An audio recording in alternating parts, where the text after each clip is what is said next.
On this episode of MRI Physics Explained, we go in depth on one of the most revolutionary but confusing MRI pulse sequences, diffusion weighted imaging. DWI Trace? Check. ADC map? Check. B values and isotropic images? We've got you covered. By the end of this lecture, you will be a pro in all these topics and more.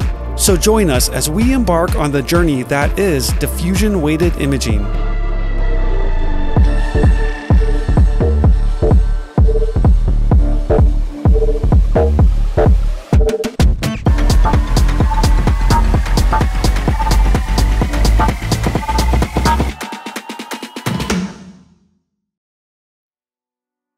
Hello everyone and welcome. Dr. TE here. I'm so excited because these next few lectures are going to cover the highly coveted subject of diffusion weighted imaging. And while we usually keep our scope focused on the physics of MRI on this channel, diffusion weighted imaging is so impactful that we're going to break this topic into two parts. The first being the lecture on the physics of diffusion weighted imaging, followed by a second lecture where we'll bring in a friend of the channel and actual radiologist to teach us all about the clinical interpretation of DWI images.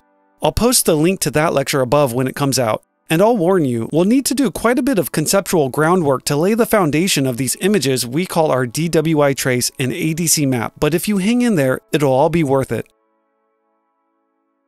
As always, if you enjoy these videos, consider liking and commenting, following us on social media, hit the join button to see ways you can support us further with memberships or donations, and click that subscribe button below. With that, let's get started. On the previous lecture, we developed the echoplanar imaging sequence, a sequence that is so fast that we can acquire a whole slice of the body in as little as 20 milliseconds. And although it has poor resolution, high image noise, and questionable contrast, we discussed how it's in fact the perfect sequence for some advanced imaging applications. So to start our talk on diffusion weighted imaging, we should probably define diffusion. In our instance, it's the movement of water protons over time.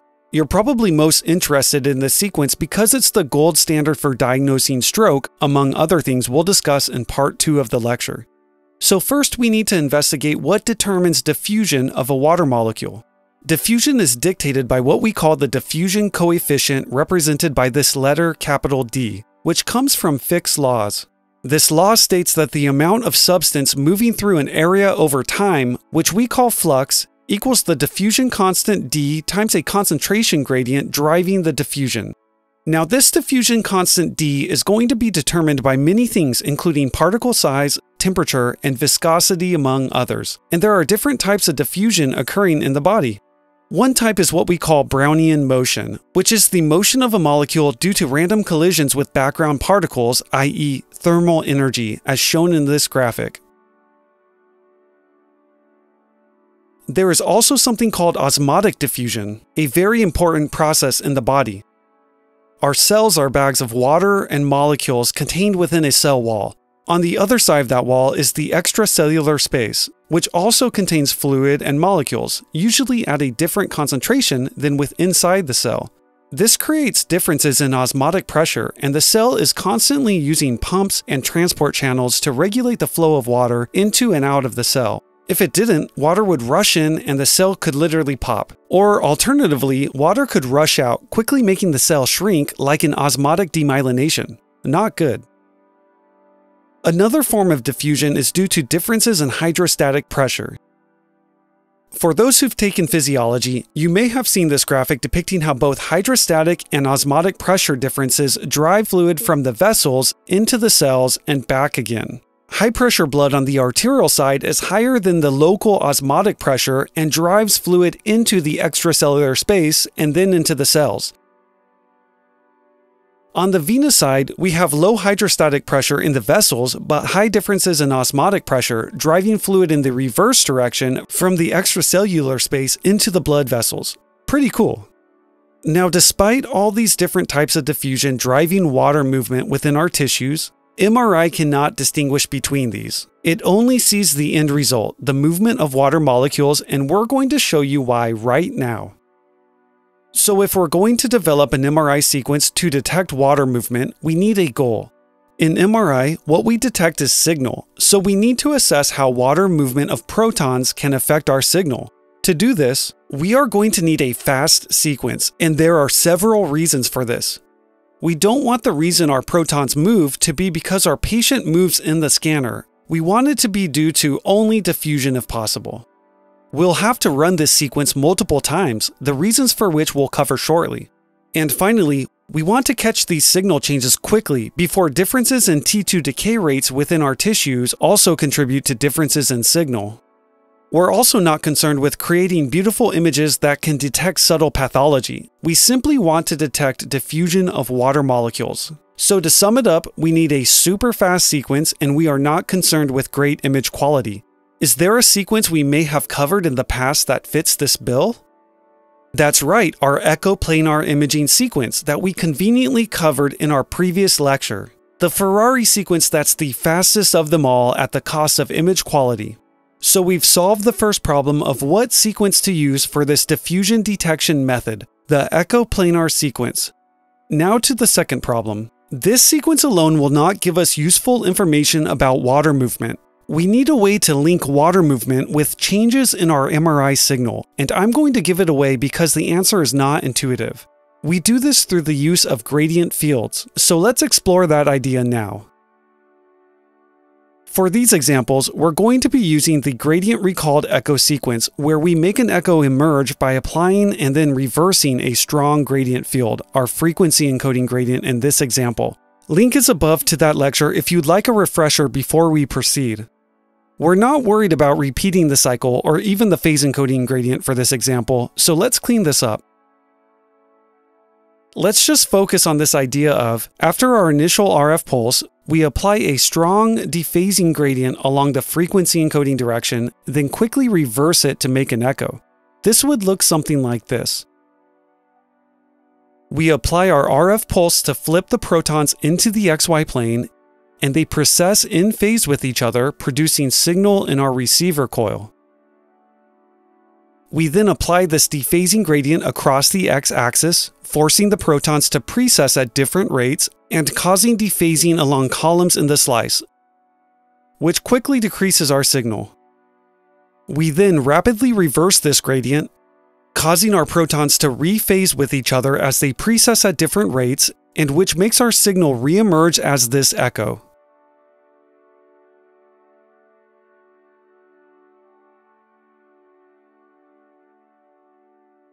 Are we good?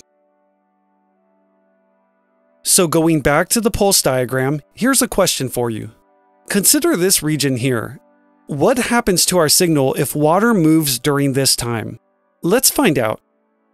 Starting at the beginning, we apply our RF pulse, flipping our protons into the XY plane where they start to precess at the Larmor frequency as before. We then apply this dephasing gradient across the x-axis, forcing the protons to precess at different rates and causing dephasing along columns in the slice. Now let's pause here for a second.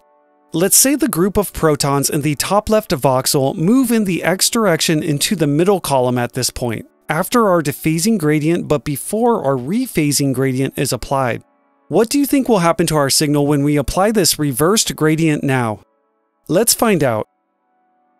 As before, our group of protons precess at different rates, but by the end of it, something is different.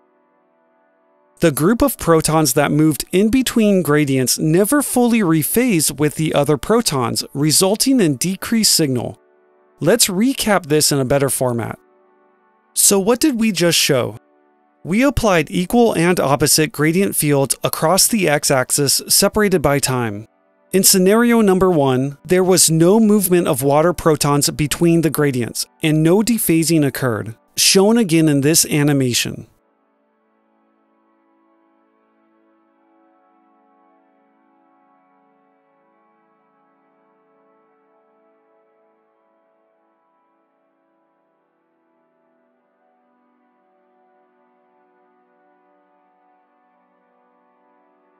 There was no movement of water protons between the gradients, and by the end of it, no net dephasing had occurred. In scenario number 2, Some of the water protons moved in between application of the gradient fields, and as shown in the animation, we did not fully rephase the protons. The group that moved stayed dephased, which decreased our signal in the end.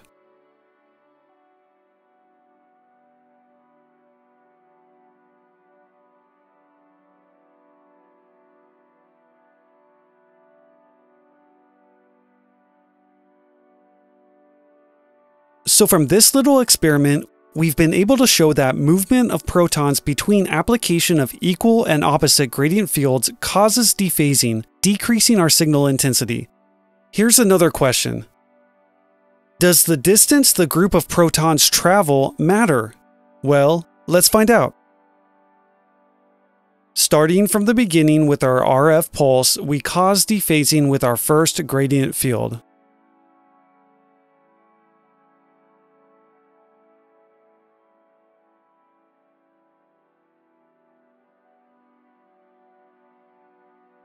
And now let's see what happens when this group of protons moves even further along the x direction. Again, applying our reversed gradient field, our protons once again precess at different rates, with all but the protons that moved rephasing with each other, and as expected, our signal is decreased. But is it any different from the previous example? Let's compare all three scenarios. The first one, without water movement between our gradient fields, resulted in no dephasing. Our second scenario, with some diffusion in between the applied gradient fields, ended up being this far out of phase with the rest of the protons. And in the third scenario, with even further diffusion, we got more dephasing. I know it's hard to tell from this picture, but these protons are falling further and further behind the rest, and yes, at some point they will circle back around and become more in phase, but just remember this is a very simplified example. On average, it will get more and more disordered across the hundreds of voxels and billions or more protons. So if we compare the signal generated across all three scenarios, we get something like this. And the more diffusion that occurred, the weaker our signal became. So to answer our question, does the distance of diffusion matter? Yes. The greater the diffusion, the more dephasing occurs. Let's ask one more question we might want to explore. What about the strength of this applied gradient field? Does that affect our diffusing protons? Let's go through the process once again. Our RF pulse flips the protons into the XY plane where they begin precessing. And now this time, let's turn up the juice, creating an even stronger gradient field across the x-axis. The protons will precess at different rates, dephasing even more quickly than before. Let's again move this group of water protons like we did in the previous example between the application of the gradient fields. And when we now apply the reversed gradient field along the x-axis, as expected, the protons that diffused remain out of phase with the rest of the protons by the end.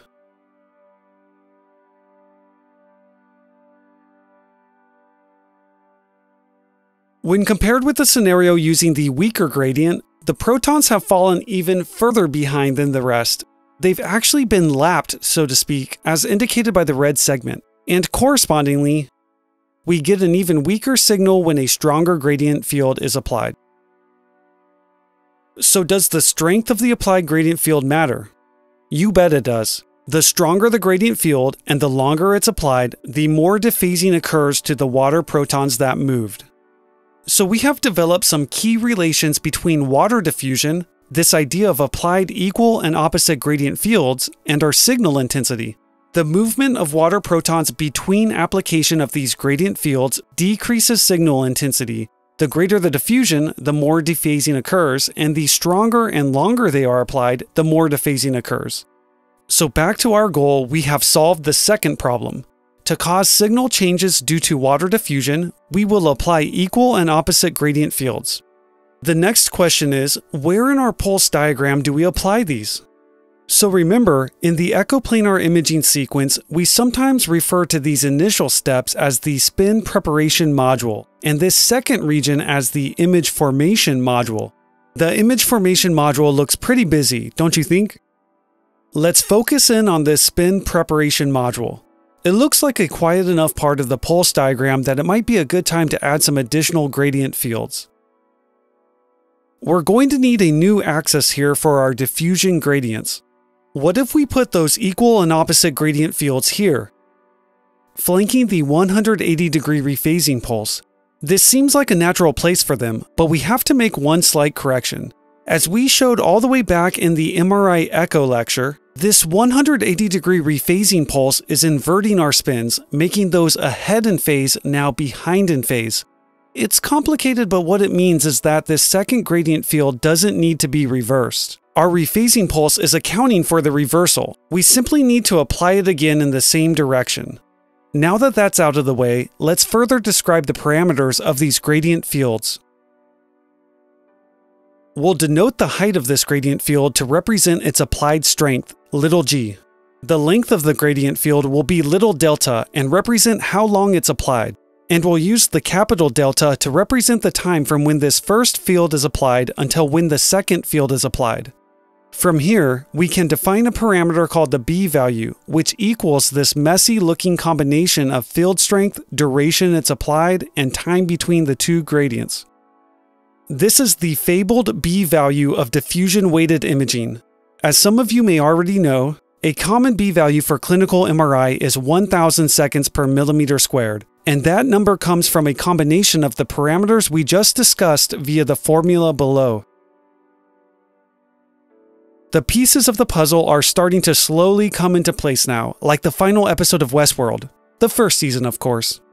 We just spent all this time and effort developing these relations, and in the last one in particular, we showed that the stronger the gradient field is and the longer it's applied, the more signal dephasing from diffusion occurs. And our B value just happens to represent these parameters that lead to signal dephasing from diffusion. So the higher the B value, the higher degree of signal dephasing our diffusion weighted imaging will display. Let's see what this looks like in real images. Here's what we call our B0 image. Now I know this term can be confusing, but it's simply our echoplanar sequence without any diffusion gradients applied. This generates a straightforward echoplanar image with poor resolution and contrast, but some degree of T2 weighting. Now let's compare this to the same image, but with our diffusion gradient parameters equaling a B value of 500. It looks much different, doesn't it? Where in this image would you expect to see the greatest signal changes due to diffusion of water protons? How about the cerebral spinal fluid, here within the ventricles?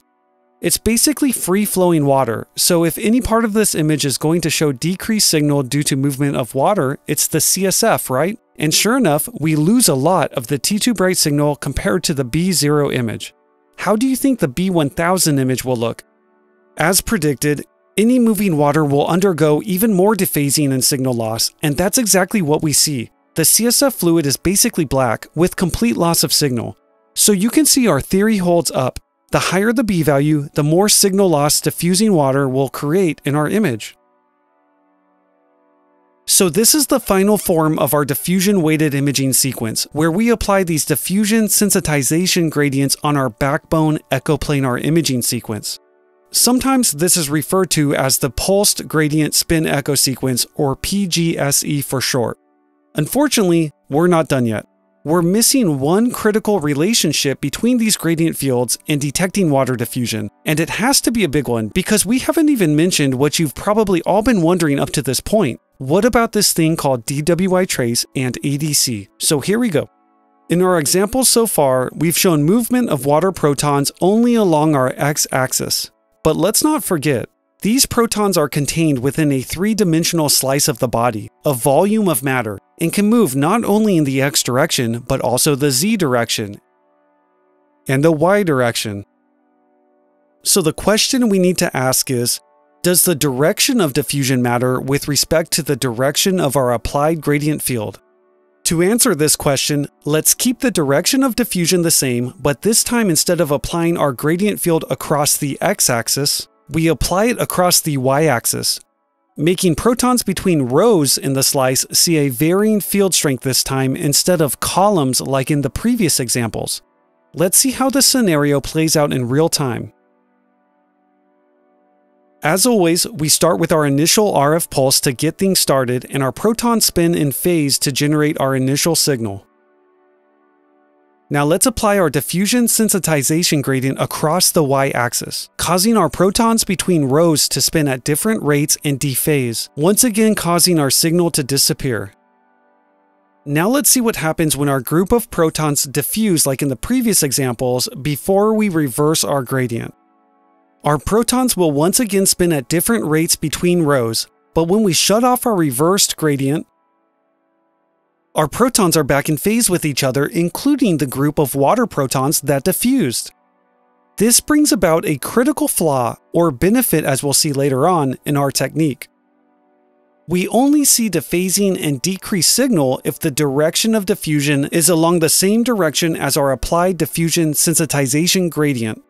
In all of our previous examples, the direction of diffusion was along the same direction of our applied diffusion gradient, and after it was all said and done, we ended up here, with dephasing of the water protons that had diffused. But in this last example, our direction of diffusion was different from the direction of the applied gradient field, and by the end of it, we ended up right back where we started with no dephasing and no detectable decreased signal.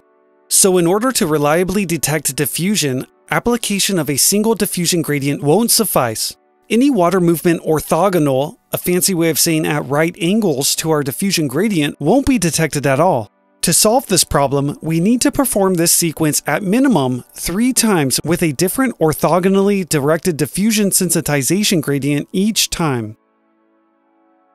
On our pulse sequence diagram, it would look like this. 3 different orthogonal gradients applied, for instance along the x, y, and z axes. So let's run through this sequence step by step and see what kind of images we'll generate. First order of business, we need to pick a B value for these diffusion sensitization gradients, the value we covered earlier that represents the degree of dephasing these gradients will cause. Since a B value of 1000 is commonly used in clinical MRI applications, let's choose that.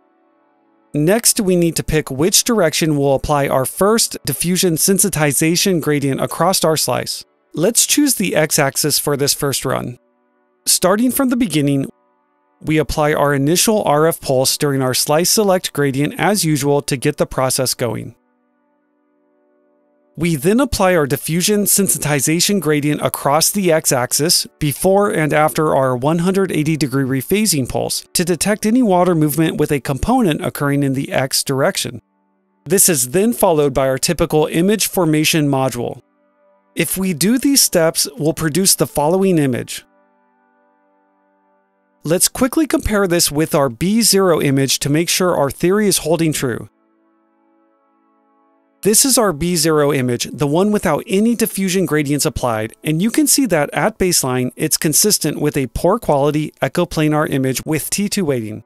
When we run the exact same sequence but with our diffusion sensitization gradient applied across the x-axis, you can see we in fact get a much different pattern of signal within our image, most notably almost complete loss of signal within our ventricles where we have freely flowing water, our cerebral spinal fluid. But as discussed previously, this isn't enough to accurately depict water diffusion. We won't detect any water movement flowing at right angles to our diffusion gradient, in this case along the y or z axis, so we have to repeat the process at minimum 2 more times. Next, with our diffusion gradient across the y-axis. Again, starting from the beginning, we apply our diffusion sensitization gradient across the y-axis as shown, followed by our image formation module, generating the following image. We'll compare this one with the previous shortly, but first we need to run this one last time. Now applying our diffusion gradient across the z-axis. Again followed by our image formation module, generating the following image. So we've created 3 images, one with our diffusion sensitization gradient applied across the x-axis, one with our gradient applied across the y-axis, and one across the z-axis. And you can tell the 3 pictures are slightly different, but our goal in this case is simply to detect differences in water diffusion, so it won't do us much good to look at these individually. Let's combine them.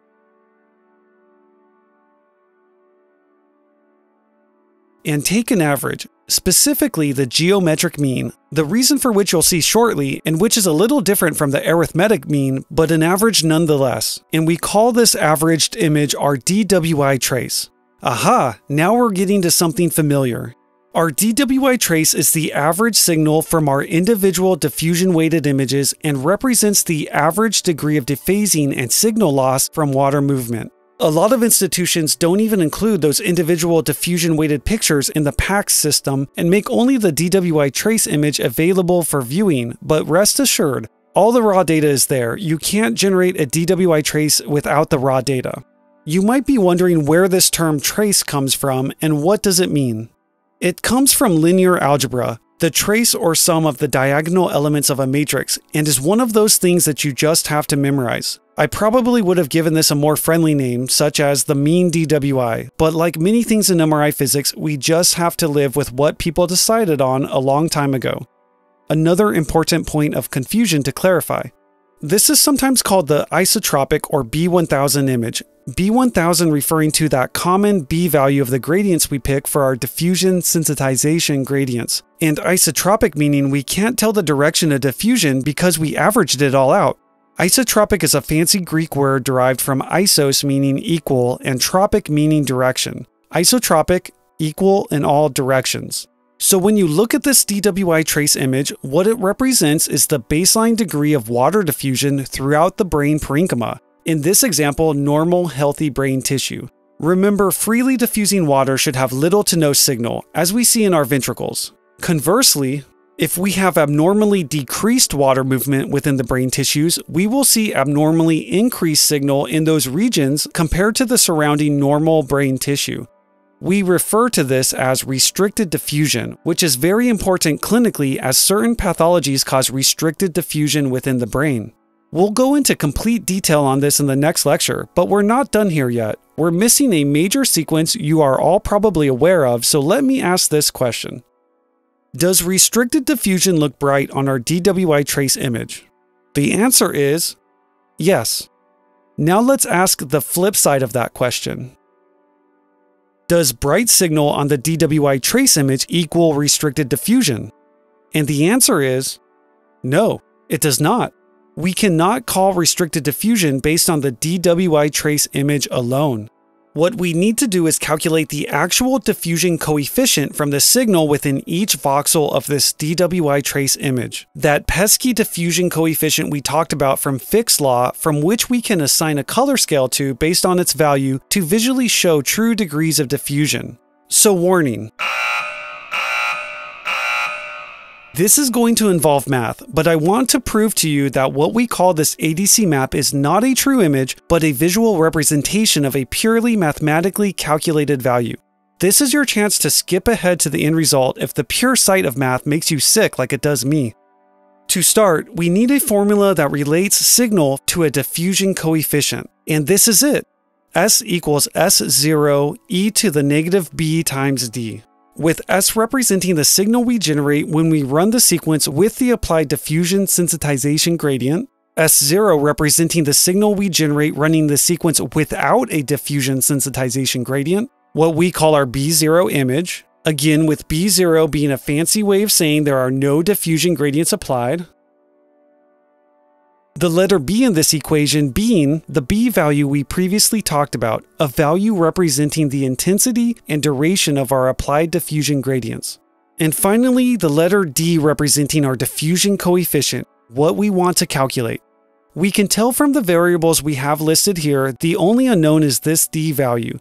The rest are known when we run the sequence as previously shown. But we have a problem here. We have one equation, but as you saw, we ran this sequence 3 times, producing 3 unique images for each unique diffusion gradient.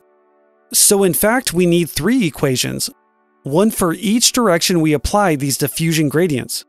Now let's simplify what we can. We don't need to apply different B values for each cycle. In fact, that might add a degree of uncertainty, so let's be sure to keep the B value the same across all 3 runs of our diffusion sequence, simplifying that term. Now what? Well, what did we end up doing with these 3 different images we generated? We took the geometric mean to make an averaged picture, our DWI Trace image. So let's do just that mathematically. Take these three equations and perform the geometric mean, timesing the signal generated from those three images together along with their respective terms. We can simplify this further by pulling out the three S0 terms, which is the same as saying S0 cubed.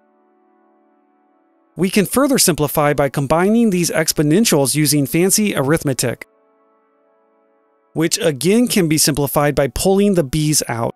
That's right, people, pull your b's out.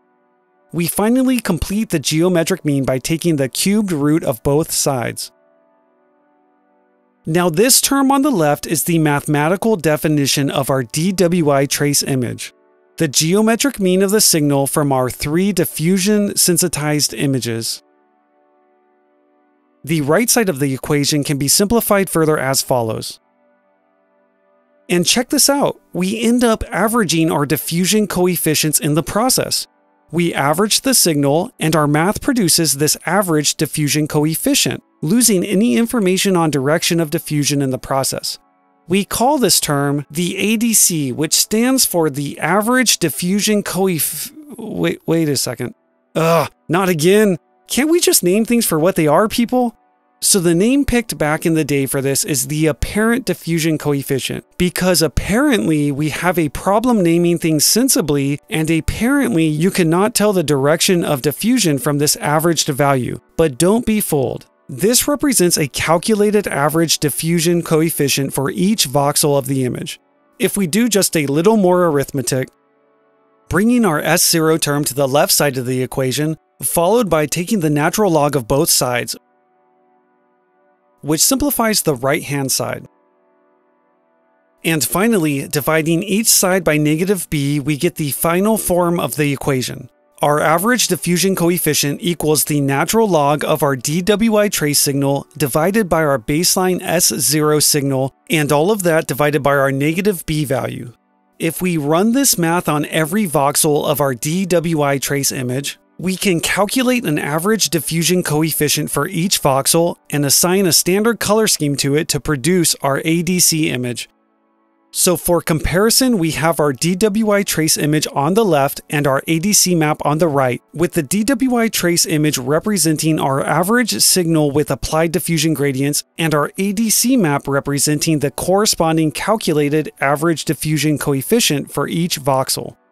So congratulations for making it this far in the lecture. That was a lot to think about, so let's wrap this up.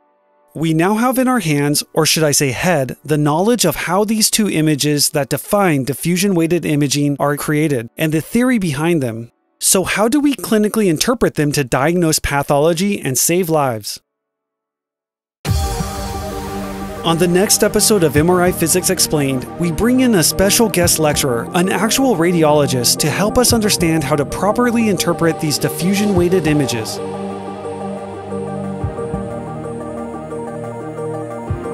Your support is so greatly appreciated. Please keep sending your comments my way. Thanks for the patience as I make sure these lectures are as best as they can possibly be, and subscribe and check out the join button for additional ways to support the channel.